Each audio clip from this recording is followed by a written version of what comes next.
themeluesit e neodarvinizmit.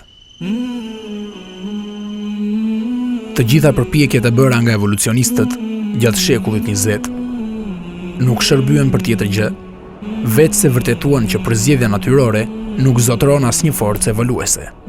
Paleontologu evolucionist anglez Colin Patterson e pohon këtë të vërtet kësisoj. Asnjë nuk ka arritur të prodhojë një specie të re me mekanizmin e përzgjedhjes natyrore. Asnjë nuk i është afruar sadopak një gjë të tillë. Sot, kjo është tema më e diskutueshme e neodarvinizmit. Shkenca e shekullit 20, krahas kësaj, vuri re se në gjallësa gjenden sisteme dhe organe të futura brenda njëra tjetrës, që punojnë me mekanizma jashtëzakonisht komplekse. Mungesa, qoftë edhe një pjesëse të vetme, të këtyre sistemeve apo organeve, sjell mos funksionimin e tyre. Kjo veti, e quajtur kompleksitet i pareduktueshëm, tregon që këto struktura janë formuar një herazi dhe në mënyrë të përkryer.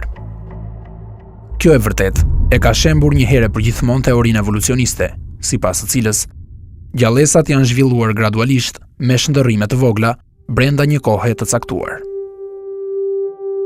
Me sqarimin se teoria e përzgjedhjes natyrore e paraqitur nga Darwini nuk ka asnjë fuqi evoluese, evolucionistët u detyruan të bëjnë një ndryshim rrënjësor të teorisë.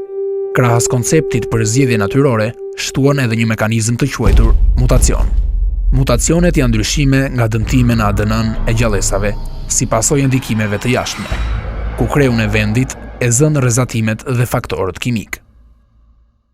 Ndërsa teoria e evolucionit na thot se gjallësat janë shndërruar dhe zhvilluar prej njëra tjetrës me anë të mutacioneve. Duke qenë se mutacionet e shkatërrojnë dijen e ADN-s, rrjedhimisht ato vetëm sa e dëmtojnë gjallësën. Deri në kohët e sotme, qoftë në natyrë, qoftë në laborator, nuk është vëzhguar asnjë shembull mutacioni i dobishëm. Ti përftosh gjallësës organe të reja, siç do të ishte pajisja një zvarraniku me krah, ose ti japësh sy gjallësës që si ka, është e pamundur. Evolucionistët, për të përftuar mutacionet dobishme, kanë lënë në ndikimin e rrezatimit specie të ndryshme për 10 vite me radhë, por që andej kanë dalë vetëm gjallësa të mangëta dhe shterp. Prova të panumërta, të bëra mbi mizat e mollëve, provuan se mutacionet nuk kanë veti zhvilluese, por shkatëruese ose vdekje pruese. Mutacionet e prishin shifrën e përkryer dhe të pamet të ADN-s, duke kthyer gjallësën në anormale. Për këto arsye, përkrahasi më i njohur i teorisë evolucionit, profesor Richard Dawkins, përballë pyetjes se a gjendet ndonjë shembull i hetuar i ndonjë mutacioni që ka mundur ta zhvillojë strukturën gjenetike ose të rezultojë në një proces mirëfilli evolues, heziton të përgjigjet, derisa më në fund thotë jo.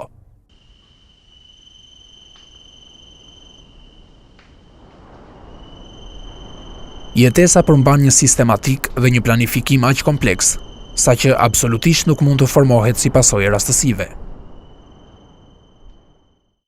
Një orë mekanike nuk mund të formohet si një bashkim i rastësishëm i qarqeve. Gjithashtu, ajo tregon edhe për ekzistencën e mjeshtrit të saj të vetëdijshëm, i cili e ka skicuar. Në të njëjtën mënyrë, jeta përmban një planifikim të shkallës më të lartë.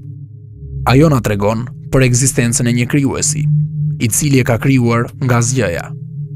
I gjithë universi është produkti i një krijimi të përkryer.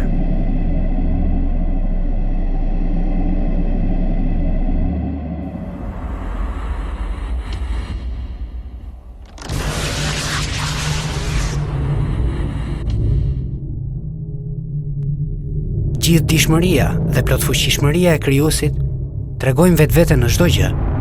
Vetëm krijimi i njeriut është një mrekulli, e cila mjafton për të sqaruar këtë realitet, të cilin teoria e evolucionit kërkon tashmë nga syt.